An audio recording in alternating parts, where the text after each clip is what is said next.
मी डिकसळ जिल्हा परिषद गटातून अ, उमेदवारी अर्ज दाखल केलेला आहे. मला सांगा ताई, आपण निवडणुकीची तयारी कधीपासून अगोदर किती दिवसापासून केली आहे? 2 महिन्यापासून केलेली आहे. जयंत तयार आहे. हो, जयंत तयारी आहे. आपण निवडणुकीला पूर्णतः पद्धतीने सामोरे जात आहात. हो, निवड एकदम पूर्ण जनतेकडून काय अपेक्षा लोकांनी भरभरून दान सोडून द्यावं. आहे? सर आपल्या दाखल केली. काय वाटतं तुम्हाला? आता दाखल केली. आता प्रतिस्पर्धी असणार आहे.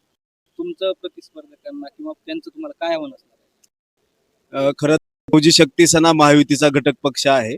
या नात्यानं फौजी शक्ती सेनेचे संस्थापक अध्यक्ष विष्णुभाऊ कसबे साहेब यांनी या धाराशिव जिल्ह्याचे महायुतीचे प्रमुख भाजपाचे नेते आदरणीय आमदार राणाजी पाटील साहेब यांची भेट घेऊन लहुजी सेनेच्या जागा वाटपाच्या संदर्भामध्ये डिकसळ जिल्हा जागा ही लहुजी शक्ती सेनेला दिली पाहिजे अशा पद्धतीने त्यांच्याकडे धरला.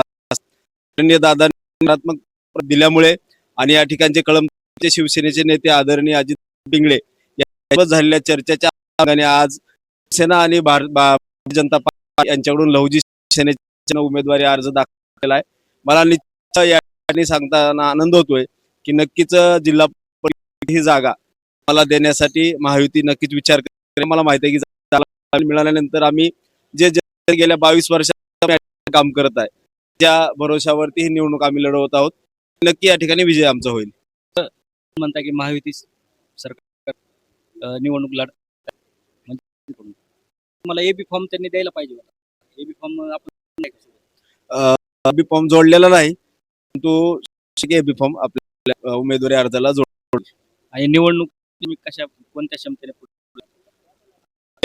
एक ज्या दिवशी परिषद आणि पंचायत समितीचं आणि बिगुल वाजलं त्या दिवसापासून जिल्हा परिषदच्या येणारी जी 9 गाव त्यांतील ग्रामस्थांसोबत भेटीगाठी झालेल्या आहेत, ही चर्चा आहे आणि सगळीकडून प्रतिसाद चांगला आल्यामुळे आम्ही गेले 30 माझा निवडणुकीच्या प्रचाराचा आता आज फॉर्म भरलाय.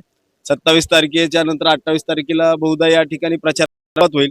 त्या अगोदर 3 राऊंड झालेले आहेत. लोकांकडून चांगला प्रतिसाद आहे. त्यामुळे ही आम्ही लढवणार हे 100% आहे आणि 100% आम्हाला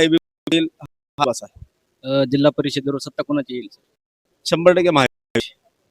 त्यामध्ये वाद 100% महायुतीची सत्ता येईल आणि आदरणीय आरचे पाटील ह्या जिल्हा परिषद अध्यक्ष सुद्धा होते. सर आपण आमच्या